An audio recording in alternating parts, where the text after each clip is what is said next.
Assalamualaikum warahmatullahi wabarakatuh. Perkenalkan, nama saya Norma Indah dengan NIM 241021. Di sini saya akan menjelaskan beberapa tentang lamun yang diliputi oleh pengertian lamun, ciri-ciri dan karakteristik lamun, organisme yang hidup di dalamnya, dan peran lamun terhadap aquaculture.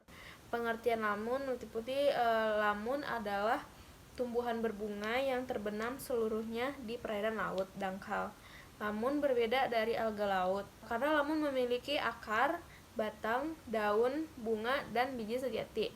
Ia tumbuhan di daerah pasir atau lumpur di perairan pantai yang terlindungi seperti teluk, laguna, dan sekitar terumbu karang. Adapun ciri-ciri lamun yaitu 1. Merupakan tumbuhan sejati. Lamun berbeda dari alga karena memiliki akar, batang, daun, bunga, dan biji sejati. Yang kedua, hidup seluruhnya di bawah air laut.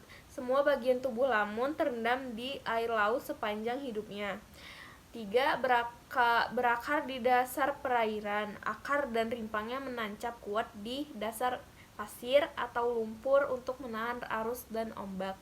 4. Memiliki daun berbentuk pita. Daunnya panjang, pipih, lentur, dan berwarna hijau. Akar dapat berfotosintesis di bawah air. Kelima, berfotosintesis mengandung klorofil A dan B sehingga mampu menghasilkan oksigen dan bahan organik di ekosistem laut. Keenam, berkembang biak secara generatif dan vegetatif. 7. Tumbuh di perairan dangkal yang jernih. Kedelapan, toleran terhadap salinitas tinggi. Dan terakhir, daerah tumbuhnya tuh stabil dan terlindungi. Adapun karakteristik lamun itu habitat laut dangkal, dasar pasir atau lumpur, perairan tenang dan jernih. Yang kedua, struktur tumbuhan memiliki akar sejati, rimpang, batang, daun, dan biji. Yang ketiga, daun tipis, pipih, berbentuk pita, panjang minimal ukuran 10 sampai 100 cm tergantung jenisnya. Dan batang menjalar di bawah sedimen, berfungsi memperbanyak diri dan menahan substrat. Yang keempat itu akar, menyerap nutrien dan menambatkan tanaman di dasar laut. Yang kelima, bunga dan biji penyerbukan terjadi di bawah air, hidrofili. Adapun organisme yang hidup di dasar ekosistem lamun yaitu ikan kecil yang misalnya ikan kerapu dan baronang atau ikan kakap dan lainnya. Yang kedua itu hewan invertebrata yang tidak memiliki tulang belakang seperti udang, kepiting, siput, dan kerang. Yang ketiga, alga kecil, bakteri, dan mikroorganisme yang menempel di daun lamun. Yang kelima, cacing laut dan bintang laut yang hidup di sedimen sekitar akar lamun. Adapun peran lamun terhadap aquaculture dan lingkungan, yang ke-1 sebagai habitat dan tempat asuhan. Lamun menjadi tempat berlindung dan mencari makan bagi larva dan juvenile ikan, udang, serta biota yang bernilai ekonomi dalam aquaculture. Yang kedua, sebagai sumber pakan alami. Beberapa organisme herbivora seperti penyu dan ikan baronang memanfaatkan lamun secara langsung sebagai makanan.